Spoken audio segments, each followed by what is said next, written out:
रुद्रपुर के रमपुरा का रहने वाला सुमित अपनी पत्नी रेणु की बेवफाई का शिकार हो गया।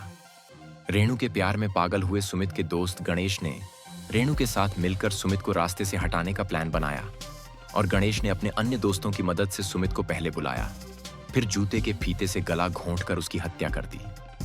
इस वीभत्स हत्याकांड का खुलासा एसएसपी मणिकांत मिश्रा ने किया। खुलासा करते हुए उन्होंने बताया कि 16 नवंबर को रमपुरा निवासी रेणु ने तहरीर देकर बताया था कि उसका पति 28 वर्षीय सुमित श्रीवास्तव पुत्र राजू श्रीवास्तव निवासी भेड़ी 14 नवंबर की रात से संदिग्ध परिस्थितियों में लापता हैं। पुलिस ने गुमशुदगी दर्ज कर जांच शुरू की।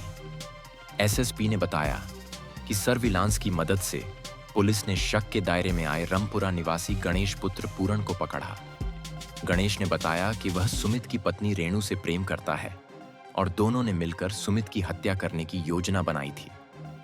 14 नवंबर की रात सुमित को शराब पीने के बहाने प्रीत विहार कल्याणी नदी के पास खेत पर बुलाया।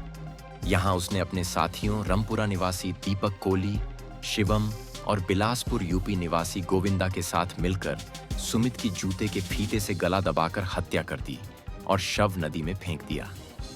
पुलिस के मुताबिक सुमित श्रीवास्तव किराए का ऑटो चलाता था। करीब 8 सालों से अपनी पत्नी रेणु और एक बच्चे के साथ रमपुरा में रहता था। वहीं उसका एक दोस्त रमपुरा निवासी गणेश चंद्र पुत्र पूरन लाल था। पुलिस के मुताबिक जांच में सामने आया कि करीब 4 साल से गणेश के अवैध संबंध सुमित की पत्नी के साथ थे। कुछ दिनों पूर्व सुमित को शक हो गया था और वह अपनी पत्नी से मारपीट करने लगा। इस बीच रेणु ने गणेश से सुमित को ठिकाने लगाने को कहा। 14 नवंबर को गणेश ने सुमित को पार्टी के लिए चिकन बनाकर लाने के लिए कहा।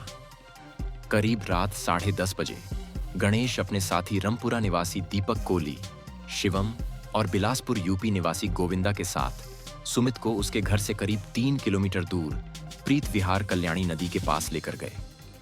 यहां उन्होंने सुमित को शराब पिलाई। इसके बाद सुमित के सिर पर शराब की बोतल फोड़ दी। इसके बाद जूते के फीते से गला घोंटकर सुमित की हत्या कर शव को कल्याणी नदी में फेंक दिया। वहीं 15 नवंबर को सुमित की पत्नी रेणु ने अपने परिजनों के साथ पुलिस चौकी आकर पति को तलाश करने की गुहार लगाई। पुलिस ने पत्नी सहित 4 आरोपियों जेल भेज दिया है। दिनांक 16 को इस माह में एक महिला के द्वारा अपने पति की गुमशुदगी की रिपोर्ट लिखवाई गई। पूछताछ और जांच के उपरांत कई लोगों को थाने में बुलाया गया और उनसे पूछताछ की गई, जिसमें कि एक संदिग्ध व्यक्ति गणेश के बारे में जानकारी प्राप्त हुई।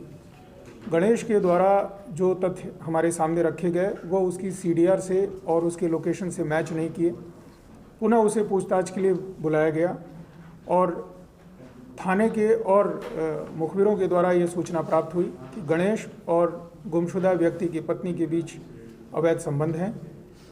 थोड़ी सख्ताई से पूछताछ की गई और कैमरे के सर्विलांस से जानकारी ली गई, जिसमें यह पता चला गणेश अपने कुछ मित्रों के साथ मिलकर सुमित नामक व्यक्ति की हत्या कर दी है और कल्याणी नदी में उसके शव को फेंक दिया है। शव की खोजबीन की गई, जिसमें बाद में कुछ और नाम प्रकाश में आए और आज सुबह उस शव को बरामद किया गया और गणेश के साथ जो लोग शामिल थे इसमें, जिसमें कि वह वादिनी जिसने अपनी पति की गुमशुदगी की रिपोर्ट दर्ज कराई थी, उसे भी गिरफ्तार किया गया है। इसमें कुल 3 लोगों को गिरफ्तार किया गया है और 2 लोग अभी वांछित हैं।